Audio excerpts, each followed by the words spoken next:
Una vez más, la División Gestión de la Docencia y el Centro de Innovación de Educación Superior del INTEC se regocijan con la participación de todos y todas en este cuarto seminario de innovación de la docencia de la educación superior.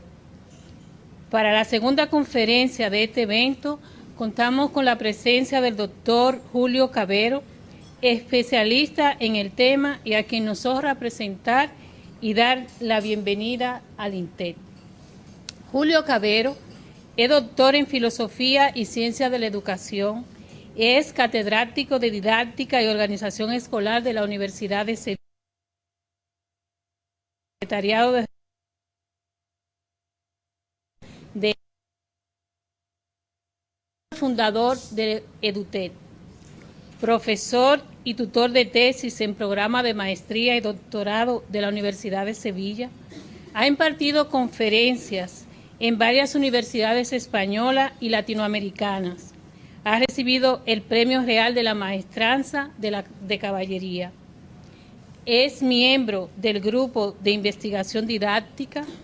Su labor investigativa cuenta de haber realizado más de 42 investigaciones con financiamientos externos en temas vinculados a la formación y el desarrollo profesional docente, en los entornos virtuales de aprendizaje, el uso de la tecnología en la educación, a la evaluación de acciones formativas, a la calidad de aprendizaje mediado, a sistemas telemáticos de orientación, asesoramientos y recursos para los estudiantes en educación superior, y otros.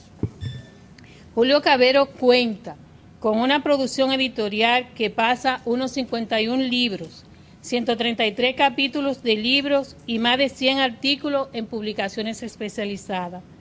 Para dimensionar la riqueza del trabajo académico del doctor Cavero, entre algunas de sus obras sobre la temática de la tecnología educativa y las nuevas tecnologías aplicadas a la educación en los últimos 5 años, tenemos la formación de Internet, guía para el diseño de materiales didácticos, nuevas tecnologías aplicadas a la educación, diseño y producción de la TIC para la formación, la TIC y el desarrollo de las competencias básicas, una propuesta para la educación primaria, la pizarra digital, una ventana al mundo desde las aulas, nuevos modelos y recursos de diseños y programas en la práctica docente y nuevos escenarios digitales.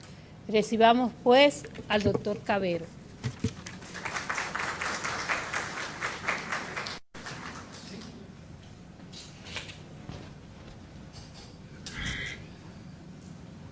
¿Ya tiene el audio? Bien, bueno, pues en primer lugar, buenas tardes. Y lo primero es darle las gracias pues, a la profesora Altagracia y a la profesora Ana Clara, que no están por aquí, por invitarme a estar hoy con todos ustedes, ¿no?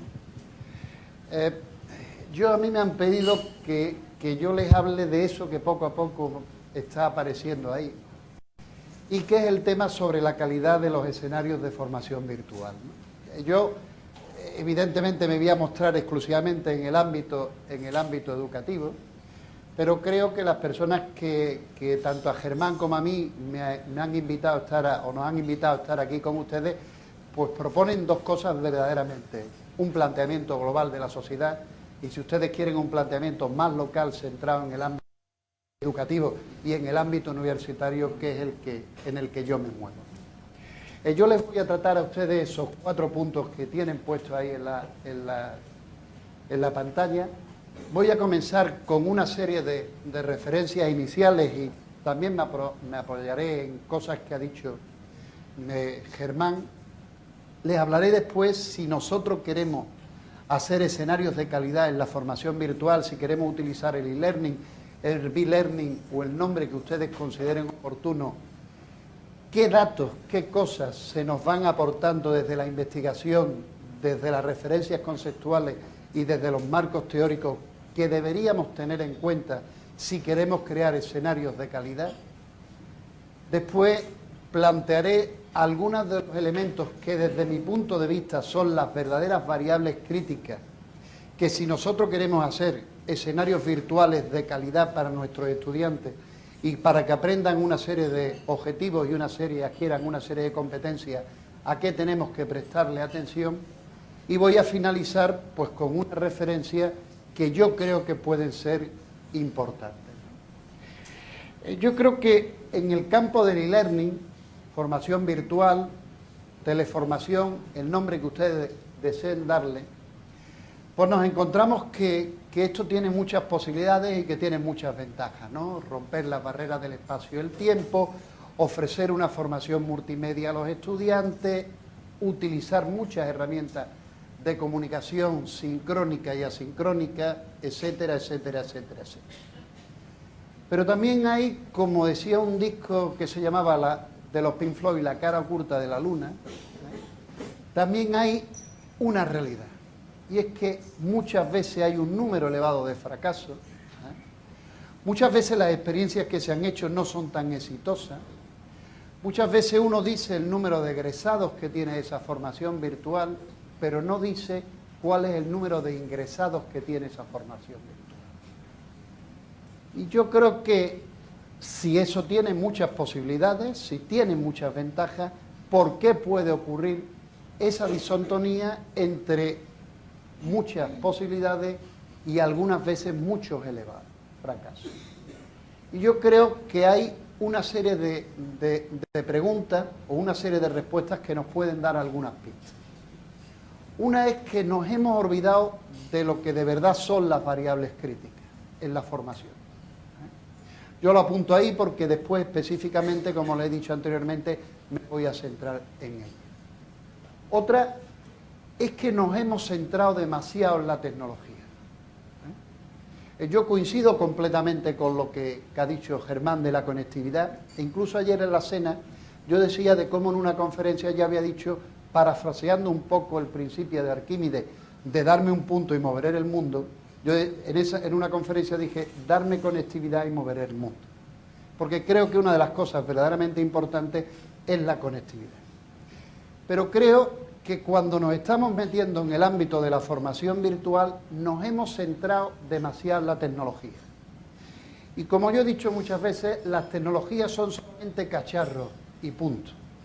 No son la panacea que van a resolver los problemas educativos, no es la variable crítica que va a hacer que un escenario de formación virtual, desde mi punto de vista, funcione. Evidentemente hay que tener tecnología, pero desde mi punto de vista tenemos que prestarle atención a otro tipo de cosas. Y después nos hemos metido en la formación virtual, pero estamos haciendo con ella lo mismo que en un momento determinado hacíamos con la formación presencial. Y esto lo único que ha servido muchas veces para pasar de una universidad de la fotocopia a una universidad de la impresora.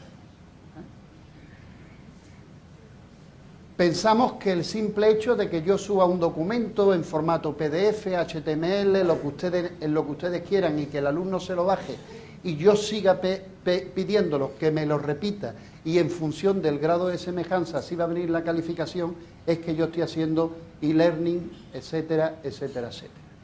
Y yo lo único que estoy haciendo ahí es simplemente utilizar un mecanismo diferente de darle la información a los alumnos cuando anteriormente se la daba en fotocopia. Hemos cambiado la tecnología, pero no hemos cambiado la metodología. Hemos metido muchos cacharros en el aula, pero seguimos haciendo y pensando que esa escuela es la escuela de siempre y no nos damos cuenta que, nos guste o no nos guste, el escenario nuevo es el de la sociedad del conocimiento. Y digo, nos guste o no nos guste, porque no hay marcha para atrás.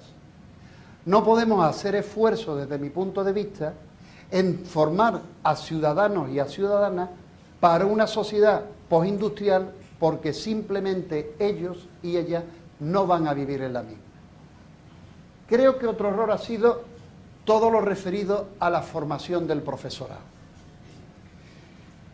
Y es una situación verdaderamente complicada, porque las nuevas tecnologías, la formación virtual, las nuevas escenografías de comunicación que se nos presentan van a requerir que el profesorado, los profesores, nosotros y nosotras, realicemos funciones completamente diferentes al de la escuela postindustrial, ni mejor ni peores, sino simplemente distintos porque el escenario y nuestros estudiantes han variado. Hay un dicho que se dice muchas veces por ahí que yo no lo comparto, que dice que si un cirujano del siglo XIX se mete en un quirófano del siglo XXI no podría hacer nada, pero que en cambio un docente del siglo XIX, si se mete en nuestras aulas, podría hacer algo. No, yo creo que lo único que podría hacer es el ridículo. ¿Por qué? Porque nos han variado los alumnos tienen otras características cognitivas a las que teníamos nosotros. 2, porque han variado los contenidos. 3, porque ha variado la filosofía, de objetivos hemos pasado al desarrollo de competencias. Y 4, porque han variado las tecnologías con las cuales nosotros nos podemos desenvolver. Creo que también faltan buenos materiales de enseñanza. Hacer una formación virtual no es que yo agarre el libro de texto, lo pase a PDF y lo suba a la red. Es pensar que esa red, esa herramienta, tiene nuevas posibilidades y por tanto yo tengo que aplicar nuevos principios de diseñar los materiales didácticos. Y tengo también que pensar en nuevas metodologías en las cuales yo puedo trabajar con mis estudiantes. Y después, ojo, cambiar exclusivamente una única variable, que es incorporar tecnología, y no cambiar el resto de variables organizativas es simplemente ir al fracaso. Los cambios deben ser totalmente sistémicos. No vale con pensar que yo estoy haciendo una universidad de la sociedad del conocimiento porque yo he metido muchos cacharros o porque el ancho de banda lo he ampliado. Hay que pensar, si quiero construir una universidad virtual, también tendré que cambiar las estructuras organizativas. Yo creo que los profesores que nos desenvolvemos ahora vivimos muchas veces en una fuerte paranoia. Tenemos alumnos que son del siglo XXI, nosotros somos del siglo XX y las estructuras organizativas de nuestras universidades del siglo XIX. Y en ese escenario muchas veces nos puede ser muy complicado ser resultado y funcionar. Miren ustedes, yo creo que el e-learning, la formación virtual, ha pasado por una serie por una evolución, ¿no? Y evidentemente eso no significa, desde mi punto de vista, cada cambio supone una mejor transformación y un avance conceptual respecto al anterior. Pero sí creo que siguen cohabitando todas. Ha habido un primer momento donde el enfoque era puramente tecnológico. Necesitábamos un gran ancho de banda y a ver qué tipo de plataforma podría ser mejor. Y el debate es si la plataforma era privativa o era de software libre. Después la realidad es que eso de la plataforma da igual. Lo que es importante es que en un momento determinado, ¿qué hago yo dentro de esa plataforma?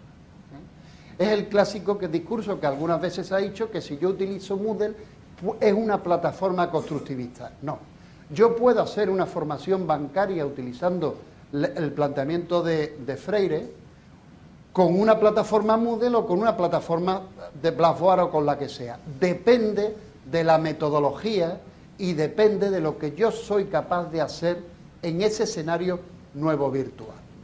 Que yo lo apunto. Yo no creo que la educación virtual sea peor que la presencial o que la presencial sea mejor que la educación, digamos, a distancia. Una educación a distancia puede ser tan de calidad como la presencial y una presencial puede ser tan absolutamente mala como puede ser la virtual. Depende de qué hago yo con mis estudiantes en ese nuevo salón de clase que no está en unos muros específicos, sino que se ubica en eso que se denomina el ciberespacio. Después pegamos un salto y pasamos a una etapa de que el contenido era el rey. Había que tener buenos contenidos y había que saberlos diseñar de una forma correcta. Pero esa etapa no es suficiente. Ha habido otra etapa que es una etapa más metodológica. ¿Qué hago yo con esos contenidos y con mis estudiantes? ¿Cómo puedo movilizar una metodología puramente colaborativa? ¿O en qué medida yo soy capaz de aplicar metodologías como el estudio de casos o el método de proyecto o los círculos de aprendizaje dentro de esa escenografía virtual? Después hemos pasado a eso que es el análisis sistémico, en el sentido de asumir que cambiar una variable no significa cambiar nada y que los problemas educativos, sean virtuales, sean analógicos, sean presenciales o sean a distancia, debemos percibirlos como problemas de globalidad y debemos incidir en qué puede hacer el estudiante, debemos incidir en qué metodologías nosotros podemos y, ojo, en cómo cambiamos los instrumentos y las formas de evaluación que nosotros hacemos con nuestros estudiantes.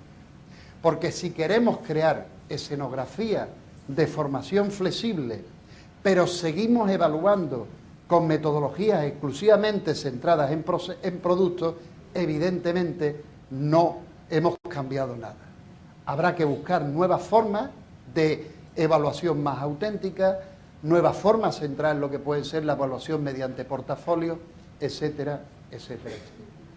Y ahora nos encontramos pues con todo eso de la aplicación de la filosofía de la web 2.0 en eso que se empieza a denominar como e-learning 2.0, en eso que se empieza a denominar como educación 2.0 o lo que ustedes deseen. Yo esto lo apunto aquí, aunque después voy a ser un poco contradictorio, yo mismo lo voy a criticar. En cierta medida, el e-learning 2.0 ha sido planteado por algunas personas como la simple unificación de dos tecnologías.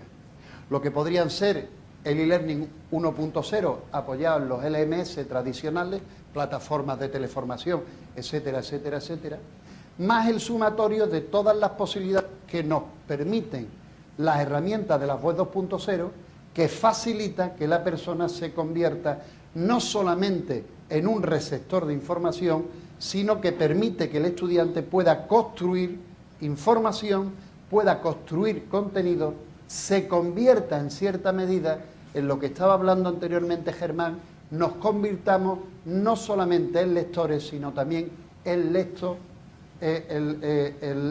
en autores de contenido.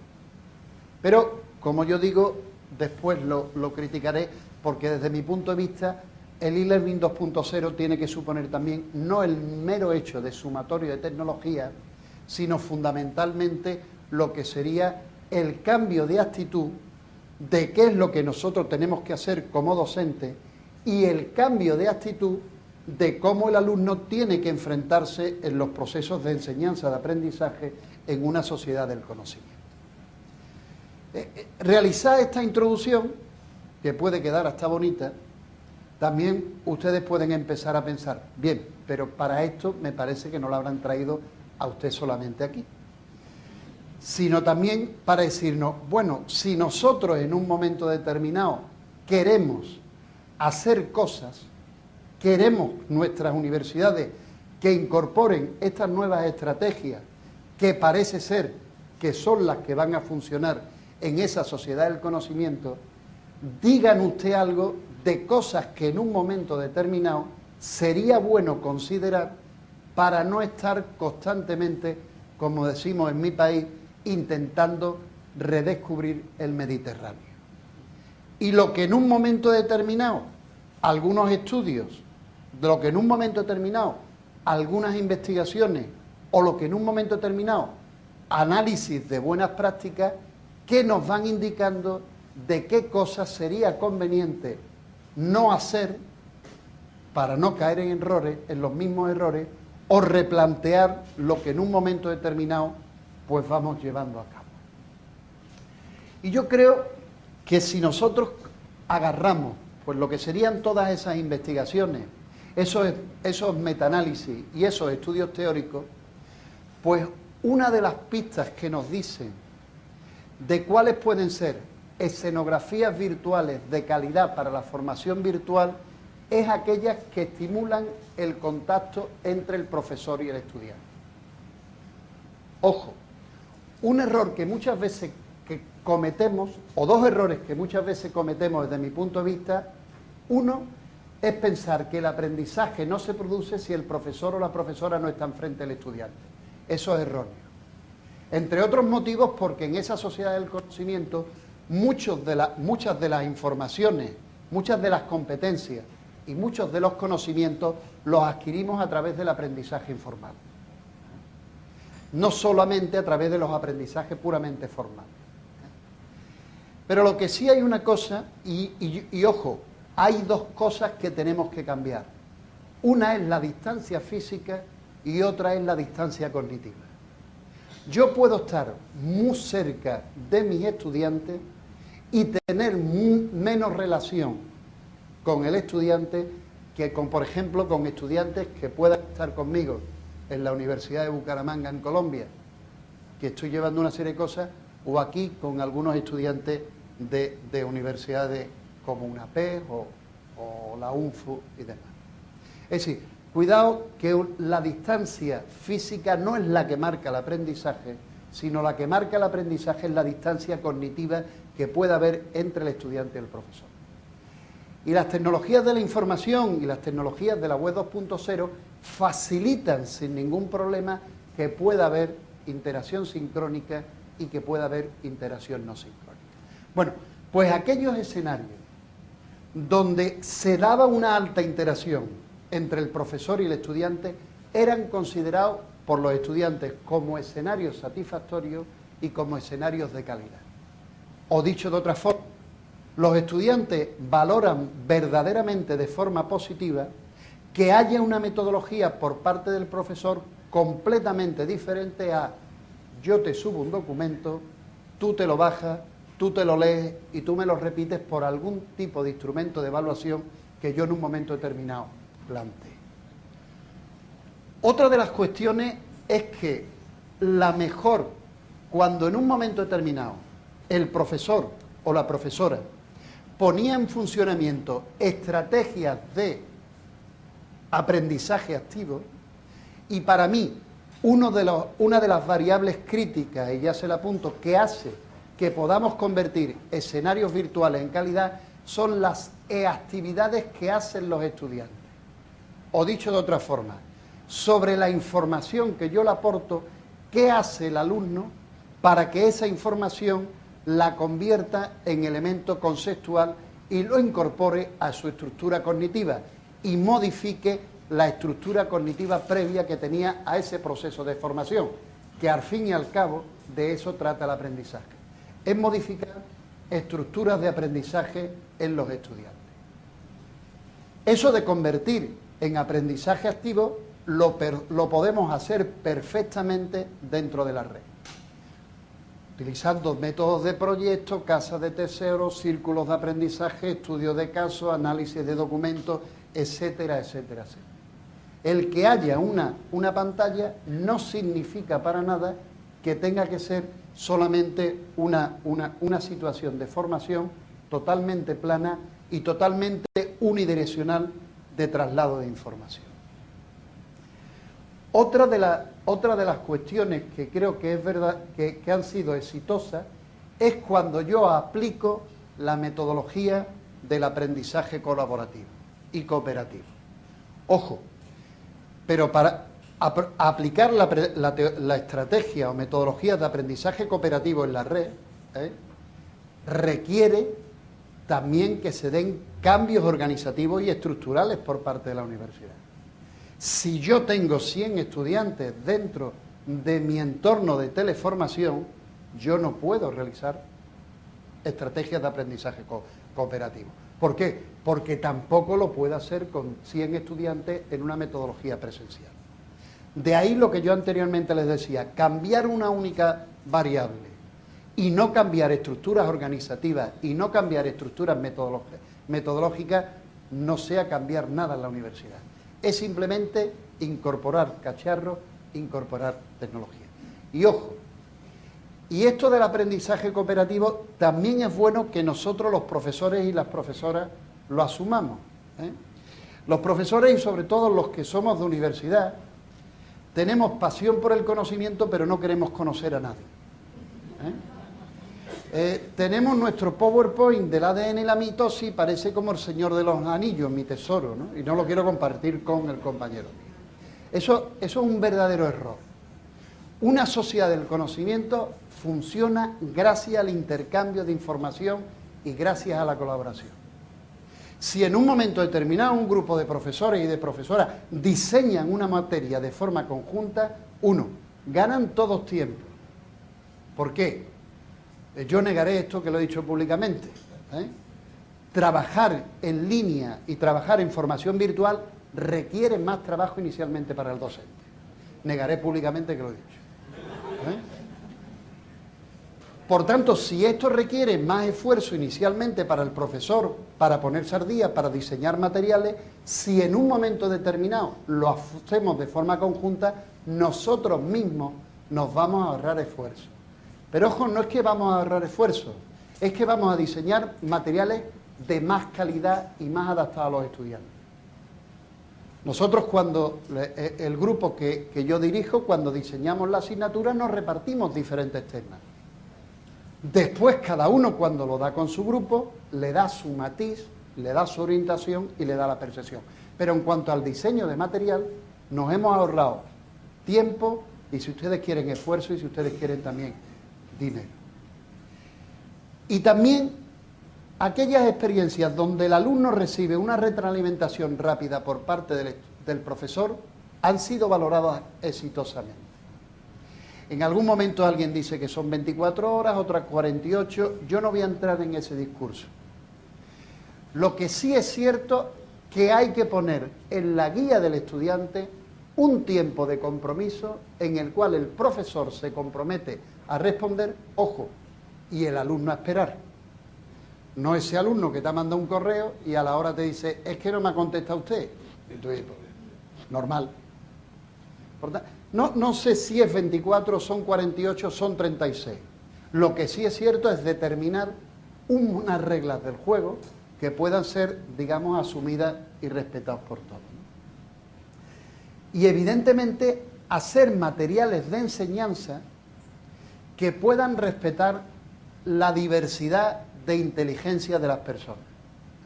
Toda esa teoría de las inteligencias múltiples de Gardner y demás. ¿Por qué? Pues porque las personas no procesamos toda la información. De ahí también, y yo lo apunto, cuando uno diseña materiales para la red, sería interesante que pueda intentar utilizar materiales en diferentes tipos de soporte, o si ustedes quieren, sean construidos a través de diferentes sistemas simbólicos. Soporte de clics de vídeo, podcast de audio, materiales impresos, simuladores, realidad aumentada, como estaba diciendo Germán, etcétera, etcétera. ¿Por qué? Si ustedes se fijan, por encima, por abajo, arriba, al lado, como ustedes quieran verlo, dentro de ese concepto de inteligencias múltiples, lo que también hay una predisposición en función del tipo de inteligencia de la persona a interaccionar mejor con un tipo de material que con otro tipo de material. De las pocas cosas que vamos sabiendo es que las tecnologías no solamente nos aportan información, sino que a través de su sistema simbólico modifican nuestras formas de procesar y nuestras formas de analizar y de comprender el mundo. Yo, por ejemplo, no estoy de acuerdo con esa definición que muchas veces utilizamos de forma muy simple, que es la diferencia entre nativos y emigrantes digitales. Ni creo que nosotros somos tan extranjeros ni ellos son tan oriundos. Entre otras cosas porque si ustedes se dan cuenta, los grandes desarrollos tecnológicos los estamos haciendo personas con cierta edad. Vamos a dejarlo ahí. Luego, eso lo que significa es que, ojo, porque les pongo de una investigación que nosotros hicimos sobre el e-learning, el uso del e-learning en las universidades públicas andaluzas. Nosotros le preguntamos a profesores de buenas prácticas qué es lo que pensaban de aquello y cómo les había ido y cómo diseñaban los materiales. Y una de las cosas que nos decían es que inicialmente se habían equivocado porque pensaban que los alumnos eran muy competentes tecnológicamente. Un alumno puede ser muy competente manejando un celular, Pero no es eso, es cómo yo, esa tecnología, me siento competente, tengo las habilidades de las que hablaba Germán para saber incorporarla a resolver problemas educativos. Lo que sí es cierto que hay no es una brecha digital, pero sí una brecha cerebral. Y me explico. Nosotros hemos aprendido con determinados sistemas simbólicos, por ejemplo, el libro de texto. El libro de texto tiene una estructura determinada lineal. Unas personas que han sido sometidas aprendiendo con videojuegos, aprendiendo con medios interactivos, con la televisión y demás, tienen una inteligencia más hipertextual, tienen un procesamiento no tan alineal, de ahí que muchas veces digamos, es que los alumnos me cuesta trabajo mantenerlos una hora atentos. No es que me cueste trabajo, es que la velocidad de cambio con la que están haciendo, la capacidad de desarrollo de multitarea que tienen, evidentemente son diferentes a los nuestros. ¿Pero por qué? Porque las tecnologías construyen y modifican nuestra forma de analizar y de procesar la información.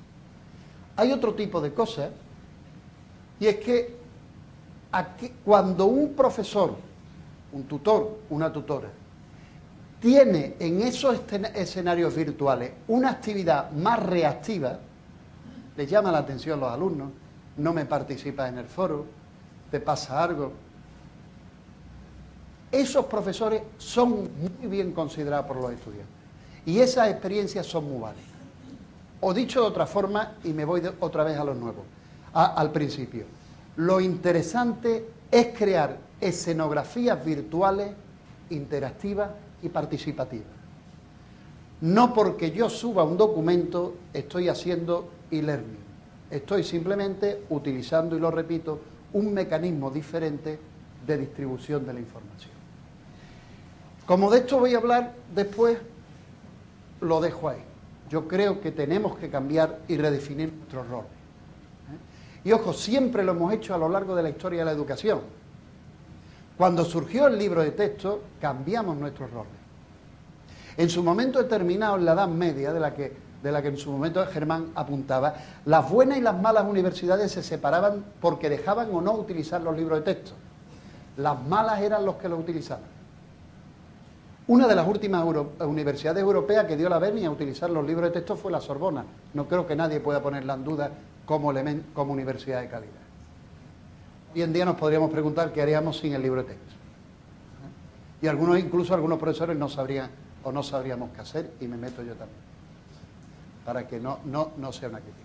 Pero lo que sí es cierto es que tenemos que cambiar. Yo no creo que ninguna tecnología vaya a sustituir a un profesor o a una profesora. Si hay que sustituir alguna concreta, lo hacemos rápido y no perdemos el tiempo. Todos hemos tenido experiencias negativas con profesores a lo largo de nuestros estudios. Lo que sí van a hacer las tecnologías es que tengamos que cambiar las funciones que en un momento determinado hacen. Por ejemplo, si en una sociedad postindustrial el rol de transmisor de información era clave, porque la información era estable y porque no había muchas formas de distribuirla, en una sociedad del conocimiento, en una sociedad donde, como diría Bauman, totalmente de tiempos líquidos, evidentemente nuestra función no puede ser esa. La información estará en otro sitio, pero no solo transmitirla. Y creo que también, como les he dicho, se necesita una nueva forma de estructurar los contenidos. Y aquellos profesores que utilizaban con los alumnos materiales pensados y estructurados desde un punto de vista sintáctico y semántico, adaptados a las características y a las posibilidades que nos ofrece el medio, eran considerados y daban experiencias exitosas con un alto nivel de satisfacción en los estudiantes y además que eran significativas. Y también cuando nosotros creamos una metodología que permita que el estudiante reflexione sobre su propia práctica, reflexione sobre lo que está haciendo, eran también vistos como experiencias educativas de alta calidad. Ojo, la reflexión y la metarreflexión es una variable crítica para el aprendizaje, sobre todo cuando estamos hablando de personas adultas, que son las personas con las que nosotros trabajamos en nuestro escenario de formación, digamos, totalmente universitaria. Y otra de las variables que se presentaban como una variable totalmente crítica era la planificación. El que muchas veces creemos que como estamos trabajando en el ciberespacio, pues que eso no requiere planificación. No, estamos haciendo una acción docente. Estamos preparando acciones formativas para un proceso de enseñanza-aprendizaje. Y eso requiere diseño, requiere ejecución y requiere también evaluación. Aunque para ponerlo en funcionamiento utilicemos tecnologías diferentes a la que podría ser la tecnología puramente presencial. Y eran también vistos como escenario, como experiencias satisfactorias, aquellas en las cuales el profesor y la profesora utilizaban la diversidad de herramientas de comunicación que la red permite, propias de la plataforma, chat, lista de distribución, foro, correo electrónico o de la web 2.0, blog, wiki, etcétera, etcétera, etcétera. Y como anteriormente les dije, cuidado, si estamos trabajando con unas estrategias, con una filosofía completamente diferente, donde ya no es adquirir objetivos de información, sino adquirir competencias y capacidades, si ya estamos trabajando en escenarios flexibles, lo que no tiene sentido es después utilizar estrategias puras de evaluación que solamente recojan dominio memorístico de información por parte de los estudiantes. Tendremos que trabajar con otras formas de evaluación. Evaluación auténtica, evaluación iluminativa, portfolio, el nombre que ustedes quieran dar. Y como ya lo he comentado, lo dejo ahí. Aquellas experiencias donde también el resto, las variables organizativas, también se habían modificado y se habían adaptado a esta nueva metodología y estrategia, pues evidentemente eran mucho más significativas. Y como les he dicho, todo el tema de las e-actividades, donde lo que el profesor ponía en funcionamiento, que el estudiante hiciera cosas para demostrar que había adquirido esas competencias y demás. Actividades que van desde que pueda analizar un documento, desde que pueda visitar un sitio web, desde que pueda resolver un estudio de caso, de que pueda utilizar el método de proyecto, desde que construya una wiki para llegar a unos acuerdos consensuados sobre determinados tipos de definiciones, desde que incluso pueda construir un vídeo y ese vídeo pueda subirlo a YouTube y verlo sobre un determinado parcela de contenido y demás. Yo anteriormente les he hablado de cuáles son las variables críticas. Yo creo que de este esquema se suponen varias cosas. Hemos pensado demasiado que esta era la variable crítica, el entorno tecnológico. Yo creo que nosotros como educadores y educadoras no tenemos que perder el tiempo. Nos lo tienen que dar. Y cuanto más potente, mejor.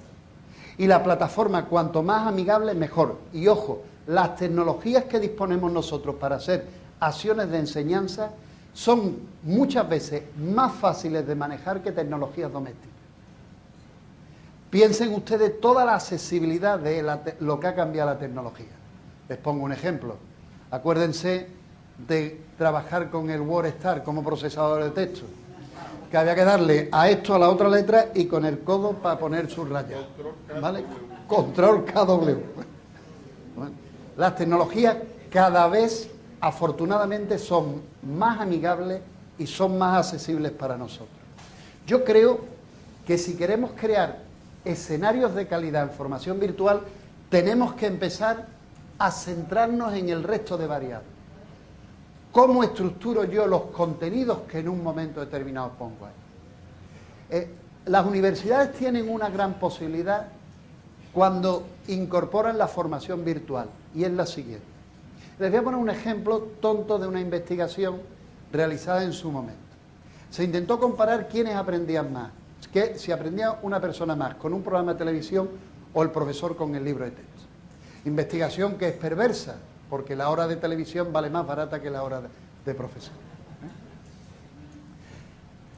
Aprendían más con la televisión. en esa investigación. Ustedes dijeron, ¿cómo? Muy simple. El profesor seguía haciendo las cosas mismas con el libro de texto de siempre, y cuando se diseñó el currículum para el programa de televisión, lo que se hizo fue un rediseño, un replanteamiento de lo que de verdad era importante para que los alumnos aprendieran y adquirieran. Se estaban comparando cosas diferentes. Uno, lo que siempre se hacía, y otro no era la televisión, era un rediseño curricular.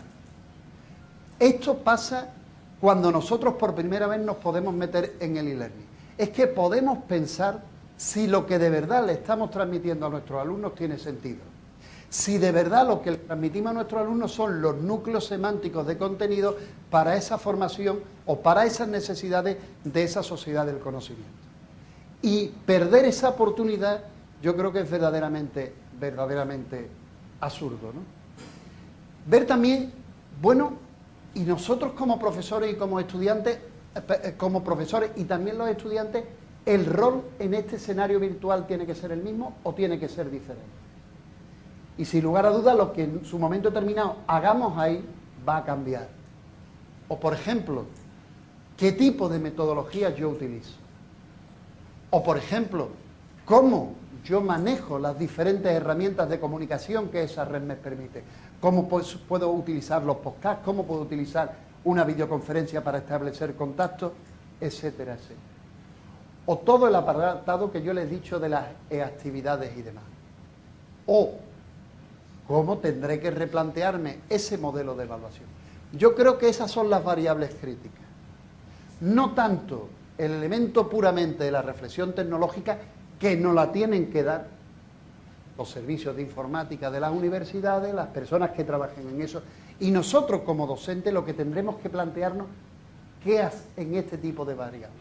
¿Cómo evaluamos a nuestros estudiantes en ese escenario de formación virtual? Y para esa nueva filosofía de adquisición de competencias, yo como profesor, ¿cómo me voy a desenvolver ahí? ¿Qué le voy a pedir al estudiante que haga? Etcétera, etcétera. Y en ese caso yo creo que uno de los errores que hemos cometido es que entre esto y esto hemos hecho lo mismo. Yo me pongo aquí y aquí la única cosa que hago es que me he puesto detrás de la pantalla, que no me ve, incluso si pasa algo no me va a pegar el estudiante. Pero hemos reproducido lo mismo, la misma educación bancaria que hacíamos en las aulas presenciales, lo hemos reproducido en las aulas y demás. Hemos agarrado nuestros libros de texto y los hemos metido allí. Puro y duro, sin pensar si esa nueva escenografía nos permite hacer cosas diferentes, sin pensar si esos contenidos eran absolutamente válidos o no. Los hemos llevado, les hemos puesto colorines, les hemos puesto algún clip de vídeo para que aquello más o menos sea más bonito y punto. Nos hemos olvidado que hoy en día los profesores y las profesoras vamos a trabajar en un verdadero escenario de formación virtual. No solamente vamos a trabajar con lo que en su momento determinado serían plataformas de LMS, sino no tenemos que olvidarnos todas las posibilidades que nos ofrecen las redes sociales como elementos de formación puramente virtual. Hay incluso investigaciones de cómo determinadas redes sociales como Facebook han llegado a sustituir a lo que en su momento determinado eran las plataformas de LMS. O cómo en un momento determinado cada alumno va a ir construyendo lo que se llama su entorno personal de aprendizaje. Y cómo ese entorno personal de aprendizaje va a acompañar al alumno y va a ser necesario en función de una de las características básicas de la sociedad del conocimiento, que es aprender a aprender. Yo creo que sentirse formado en la sociedad del conocimiento es simplemente estar muerto. La sociedad del conocimiento es tan dinámica, requiere tal grado de formación, está exigiendo tal grado de dinamismo y de transformación, que tenemos que crear estudiantes que tengan esa capacidad de transformarse, adaptarse y vivir en ese momento de la teoría del caos, donde todo cambia, todo fluye y no sabemos si el tsunami nos viene por la derecha, por la izquierda, por arriba o por abajo. Y evidentemente, pues con todo tipo de repositorios de objetos de aprendizaje y todas las nuevas herramientas que pueden ser de la web 2.0. Pero yo creo que una de las transformaciones más necesarias van a ser el que pasemos de un modelo centrado en el profesor a un modelo centrado en el estudiante. Y me explico. Nosotros estamos ahí porque hay estudiantes. Si no tenemos estudiantes, los profesores universitarios podríamos ser investigadores, pero nunca docentes. Lo verdaderamente importante del proceso formativo no somos nosotros, sino son los estudiantes.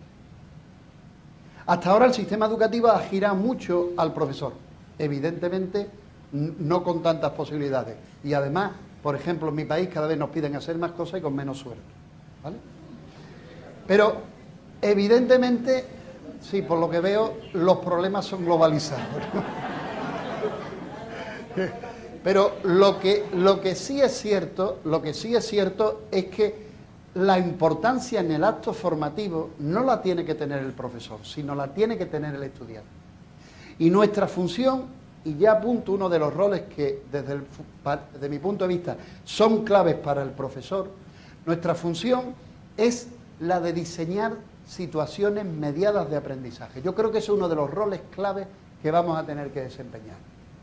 Se trata de cómo, movilizando las diferentes herramientas que tenemos a nuestra disposición, somos capaces de crear una escenografía de comunicación para que nuestros estudiantes aprendan. No que nosotros transmitamos, sino que nosotros diseñamos situaciones donde nos podemos apoyar en todas las herramientas y en todas las tecnologías que nos permite esa web 2.0, etcétera, etcétera.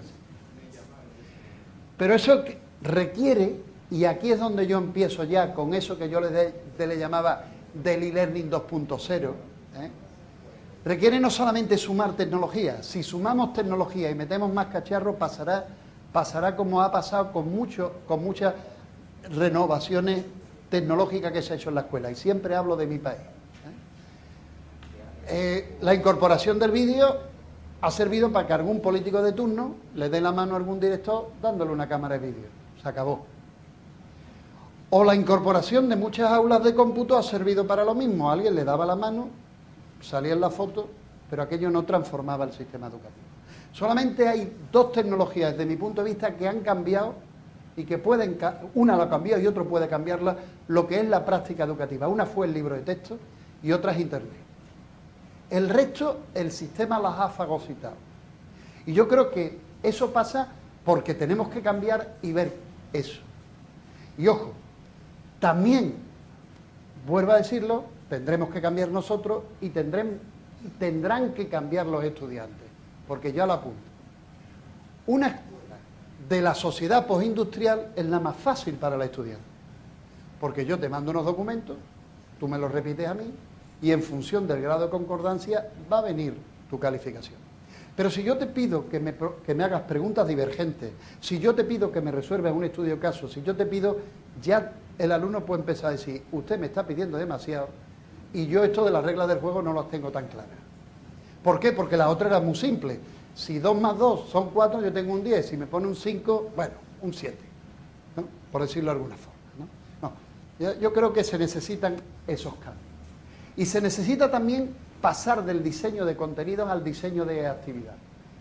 Es decir, no solamente la incorporación de la formación virtual tiene que ser una referencia a que yo ponga la información ahí y que la ponga además en diferentes soportes, sino también que piense que el alumno tiene que, para aprender, no solamente tiene que repetir, sino que el aprendizaje es cuando uno crea algo.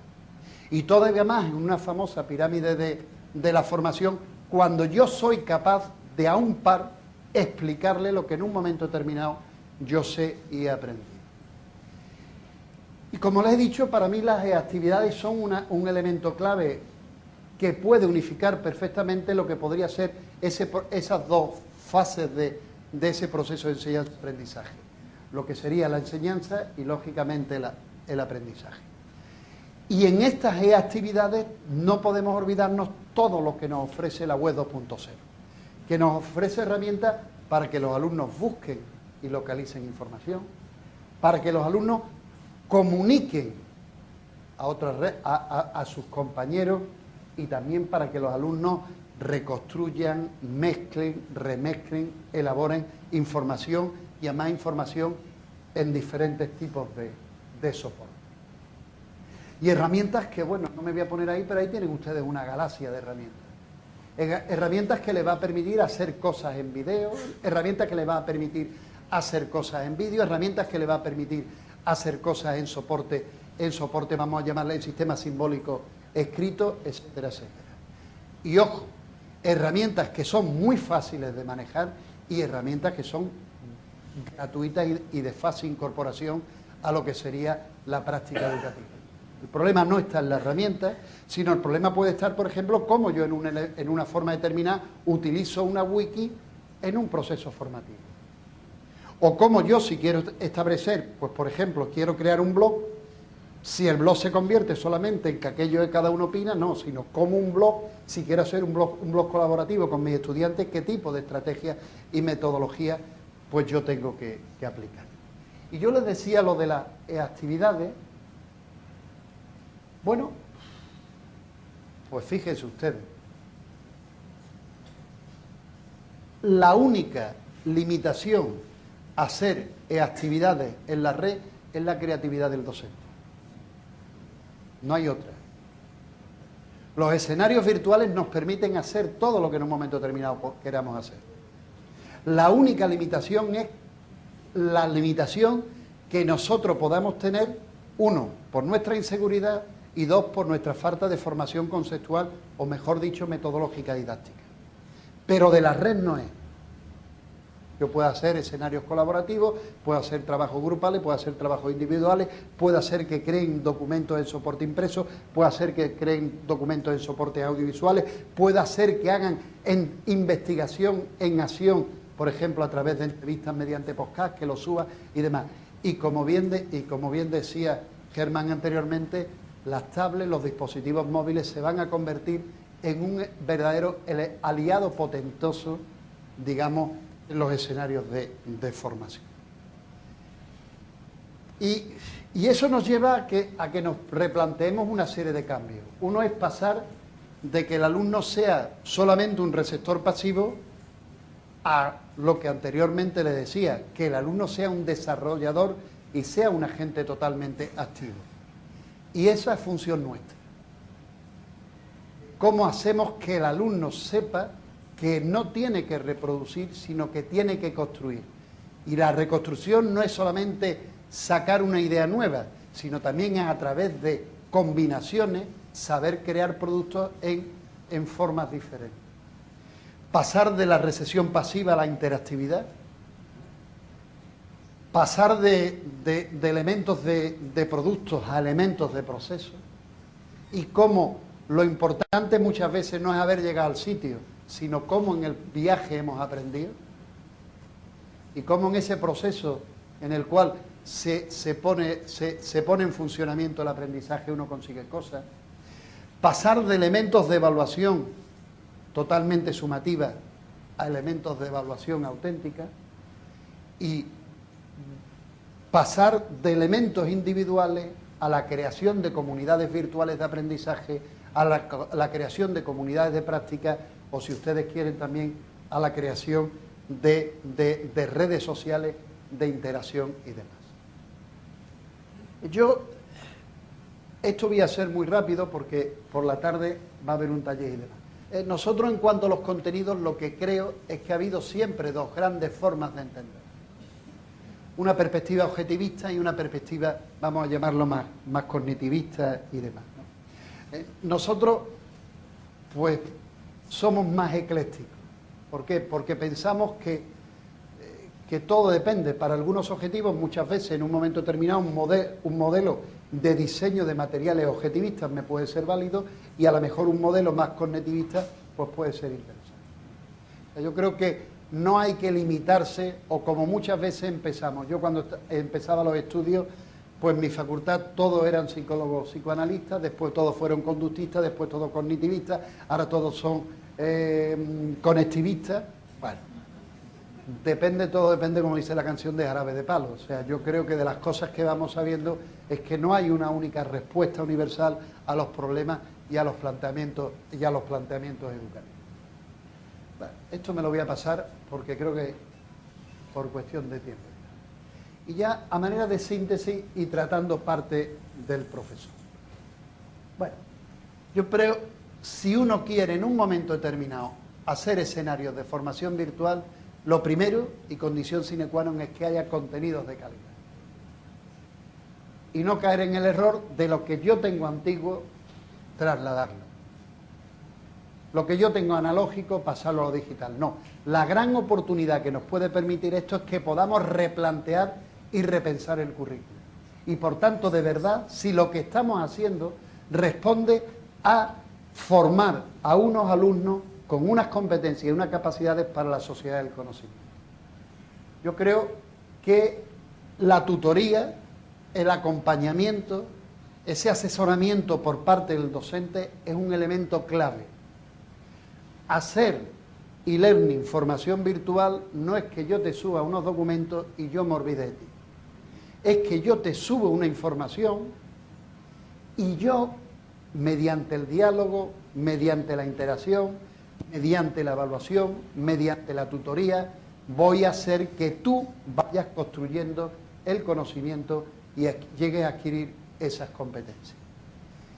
Intentar ver que tengo una serie de posibilidades, diferentes canales para comunicarme con los estudiantes, que me puedo comunicar de forma multidireccional y que no debo perder esas posibilidades.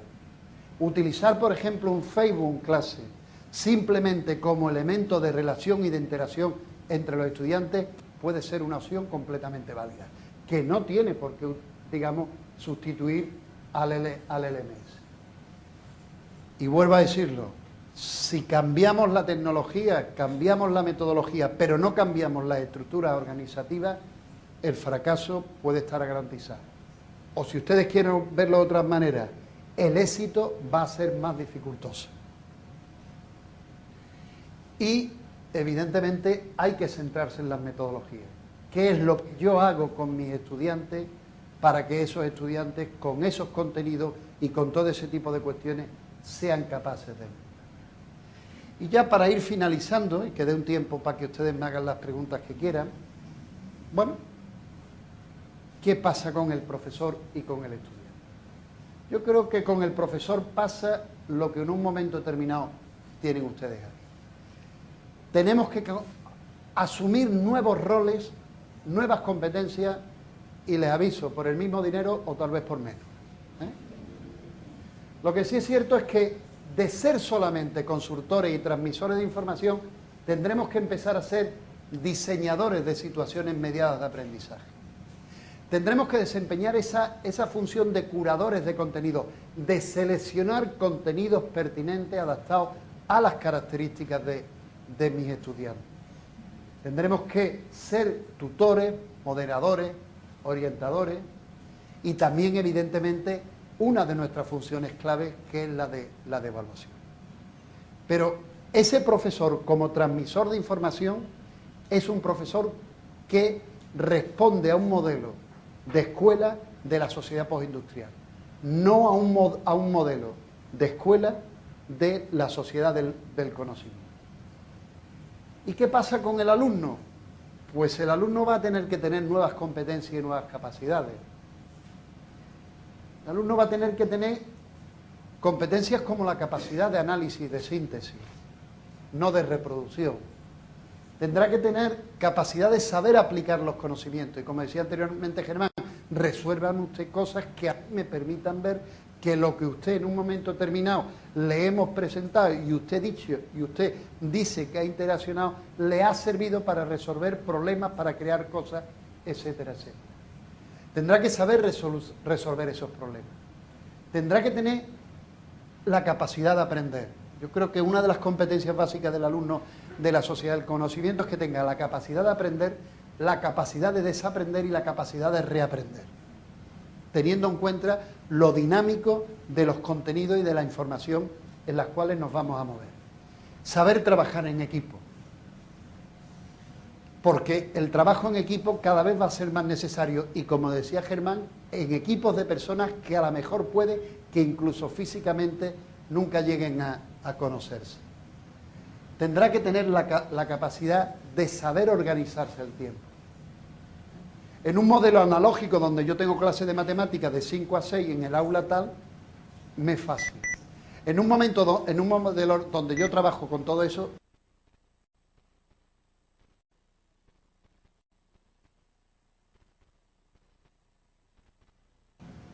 evidentemente, conocer del área de estudio, conocer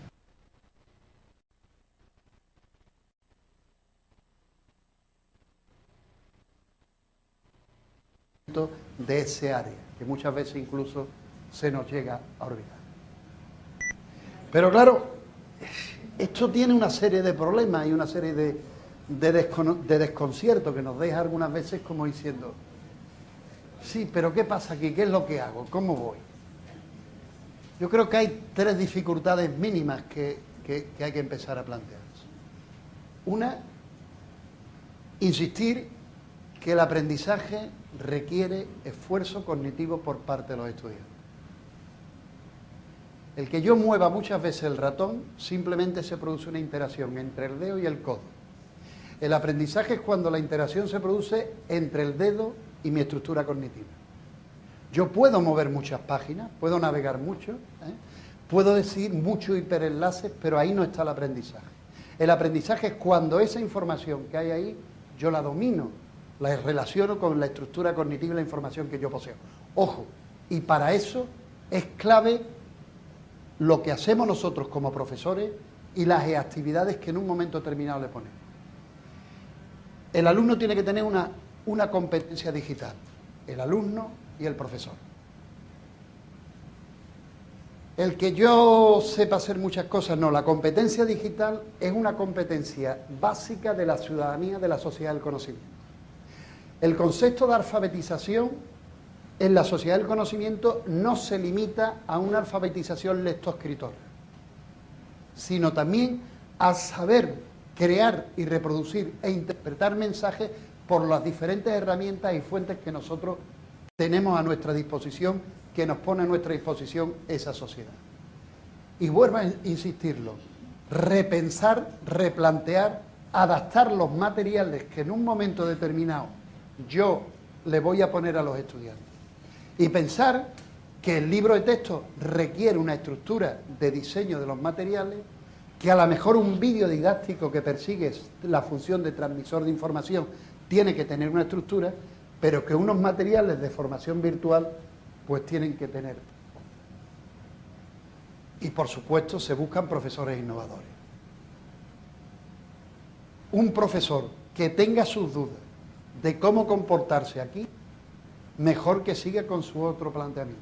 Porque en el otro planteamiento seguro que lo va a hacer bien y a lo mejor en esto se le va a crear la predisposición, la actitud que el profesor tenga a cambiar, a innovar, va a ser una variable. Y ya una serie de cosas para finalizar. Una, cuidado, la innovación tecnológica no implica innovación didáctica. El que yo utilice muchos cacharros con mis alumnos no significa que estoy haciendo una enseñanza de calidad con mis estudiantes.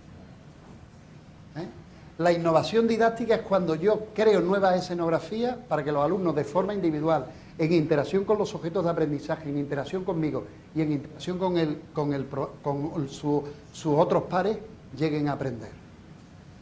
Otra cuestión, yo no creo que los problemas de hoy sean problemas tecnológicos.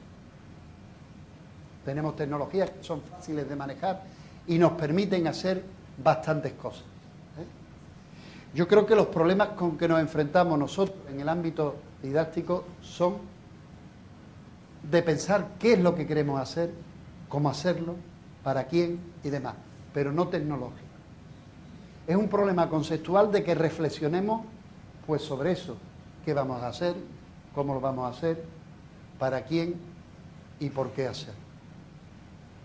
Y por último, ojo, desde mi punto de vista la solución no viene por la tecnología, sino por la pedagogía.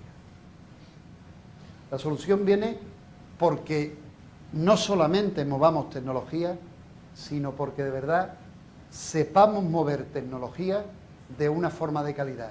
Y ojo, moverla para que nuestros estudiantes aprendan, adquieran conocimiento y adquieran competencias. Muchas gracias por su paciencia. Ahí tienen ustedes la página de mi grupo de investigación, donde tienen la presentación y mi correo electrónico. Y ahora quedo a su disposición para las preguntas. Vamos ahora a la sección de preguntas, respuestas. Vamos, Leonida tiene aquí el micrófono. Creo que...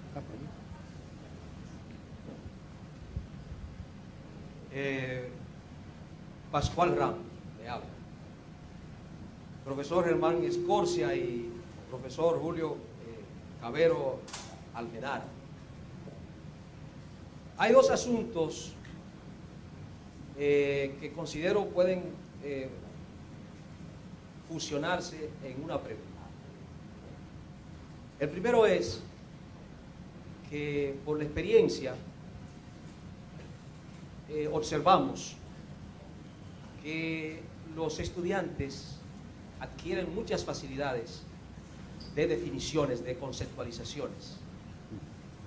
Pero en el momento de poner en práctica esas definiciones conceptualizadas, se le hace difícil extraer resultados que se puedan convertir en informaciones creíbles y fiables y confiables. Y lo otro es que las tecnologías nos están como manejando a nosotros y no nosotros manejándolas a ellas. Vamos a ver, en la primera pregunta, el estudiante aprende a sobrevivir en el sistema, lo mismo que usted aprendió y que yo aprendí. Si evidentemente nosotros lo que le estamos exigiendo al alumno para su calificación es que nos repita cosas, pues aprende las conceptualizaciones. En el momento que nosotros cambiemos la filosofía de evaluación, va a cambiar lo que el alumno hace. Y eso muchas veces ha sido culpa nuestra.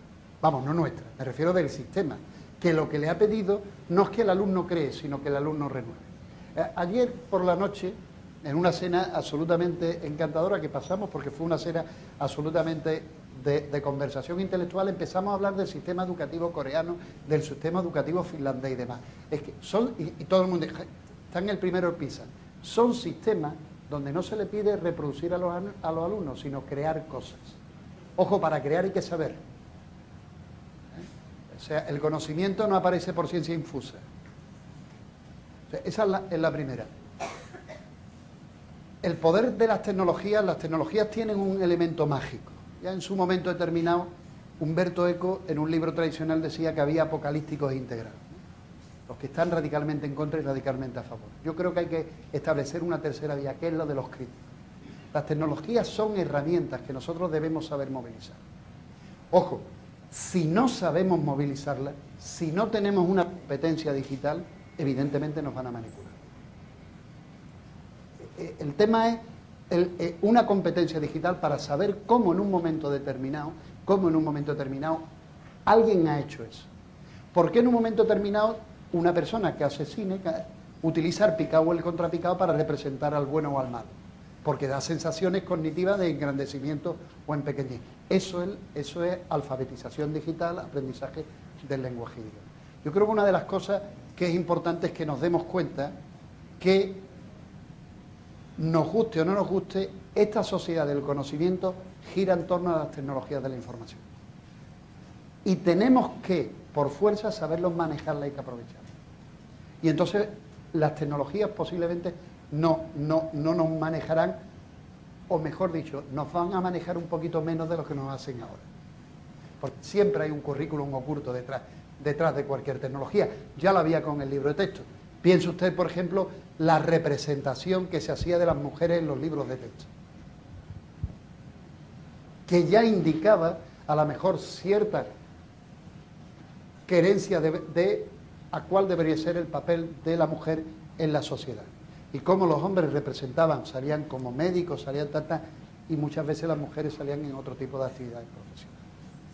Sí, profesor, me llamó la atención un comentario que usted hizo sobre una investigación que hicieron en la Universidad de Sevilla, en el contexto que usted estaba hablando de los inmigrantes digitales, los nativos digitales, donde decía que en la encuesta que hicieron a profesores, decían ellos que uno de los grandes errores que cometieron fue asumir que los estudiantes tenían toda la capacidad o todas las habilidades digitales para interactuar con esos materiales. ¿Hay alguna iniciativa o usted ha participado en alguna iniciativa para lograr que esos estudiantes estén al nivel que requieren a veces los materiales o la educación, o realmente no hay iniciativas hacia ese sentido? Hay bastantes iniciativas, ¿no? Y bastantes programas de capacitación. Ahora mismo, desde la propia Unión Europea, uno de los temas marcos es la capacitación de los estudiantes y demás. O sea, y hay bastantes, por ejemplo, ya hay asignaturas de alfabetización en medias en el ámbito de los niveles no universitarios y ser considerado como una asignatura puramente transversal. Afortunadamente hay bastantes cosas. Entre usted en esa página web y donde pone biblioteca virtual va a haber una serie de libros, ¿no? Nosotros hicimos una serie de investigaciones para ver en realidad esa competencia digital de los alumnos.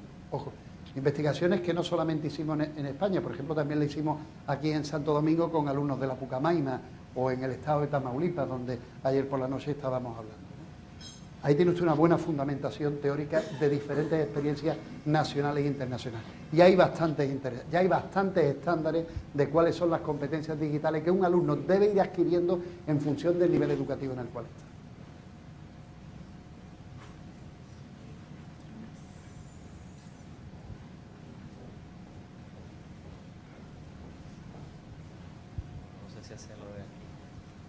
Mi pregunta, doctor, va encasillada bueno, nosotros le voy a hablar un preámbulo sobre la experiencia del ISFODOSO, el Instituto Superior de Formación Docente, donde yo soy encargado de educación virtual. Nosotros hemos pasado de tenemos un campus virtual, hemos pasado de tener un repositorio de documentos, de PDF y todo eso, a ya tener un aula bien estructurada con un cierto diseño instruccional, y estamos en eso. Pero ¿qué pasa?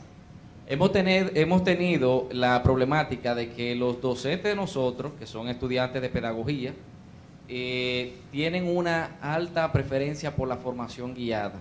Y por eso tenemos una alta deserción en los cursos. Se inscriben en los cursos virtuales, bueno, muchísimo. Recientemente tuvimos una experiencia con Microsoft, donde se inscribieron 973 estudiantes de pedagogía para tomar el curso de Transformando la Práctica Docente, totalmente virtual, de los cuales solamente 73 pudieron ya completar el curso. Perdón, ¿me está hablando de una cosa parecida a un MOOC? Más o menos, pero no llega a esa masividad, o mejor dicho, a esa educación abierta como un MOOC, sino ya es un poquito más privado con Microsoft.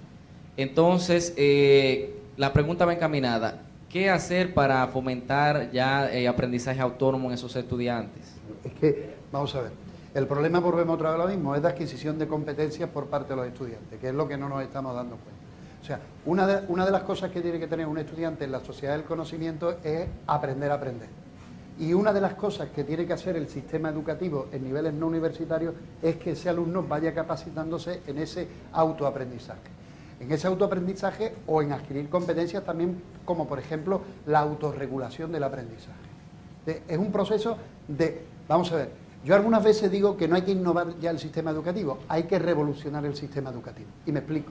Hemos hecho mucha innovación que lo único que son parches, pero más o menos aquello queda igual. Y no nos hemos dado cuenta que la sociedad del conocimiento va a requerir, como bien decía Germán, nuevas estructuras mentales, nuevas competencias para saber trabajar en una economía del conocimiento. Eso, por ejemplo, es una de las cosas que ha explicado tanto por qué Corea ha subido tanto. Simple y llanamente porque transformó su sistema educativo. A lo mejor lo importante no era que el alumno supiera tal tipo de cosas, sino cómo organizar, reestructurar y resolver problemas con tal tipo de cuestiones. O sea, por eso yo les decía anteriormente, una de las grandes oportunidades que tenemos ahora, si nos incorporamos en esto, es que podemos replantear el currículum. Yo ya se lo he dicho, el alumno, lo más cómodo para el alumno es la escuela de la sociedad postindustrial. Tú me das un papelito, yo lo miro, yo te lo repito. Ahora, viene la gran pregunta. ¿Ese alumno de esa sociedad postindustrial después va a desenvolverse en una sociedad del conocimiento? No. Y viene la otra gran pregunta, que se puede hacer desde la intervención que decía Germán. Los territorios ya no están seguros. Antes, uno tenía una universidad, mi universidad no es una universidad muy antigua, solamente tiene 500 años de historia, y podíamos estar muy tranquilitos. Con 500 años y un territorio, pues yo aquí no tengo influencia. No, las influencias son ahora de todos los sitios.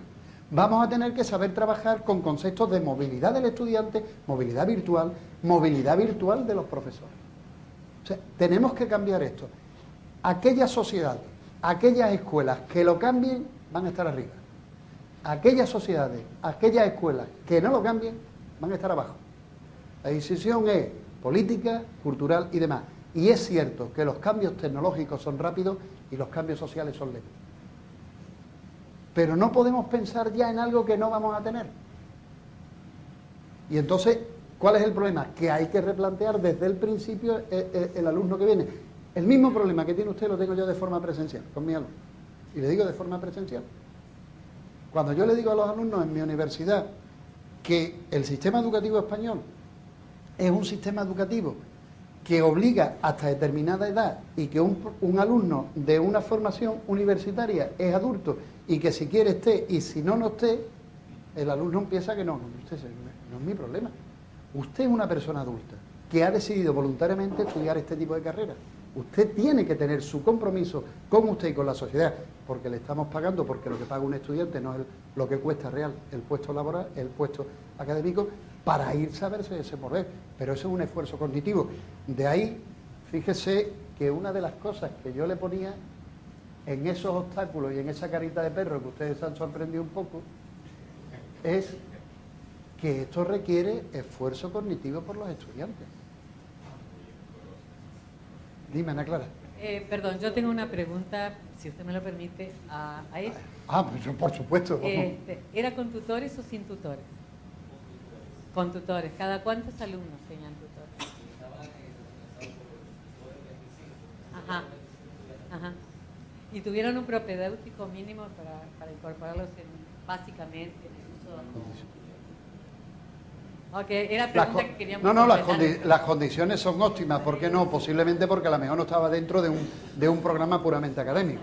Ahora, esto es muy simple. Una de las pocas cosas que vamos sabiendo sobre el vídeo es que nosotros tenemos una percepción de que aprender por la televisión es fácil y requiere poco esfuerzo mental. Y cuando trabajamos con un libro de texto, pensamos que trabajar con un libro de texto requiere que invirtamos más esfuerzo mental. Por tanto, cuando yo le pongo la información por el libro de texto o por la televisión, los alumnos aprenden cognitivamente.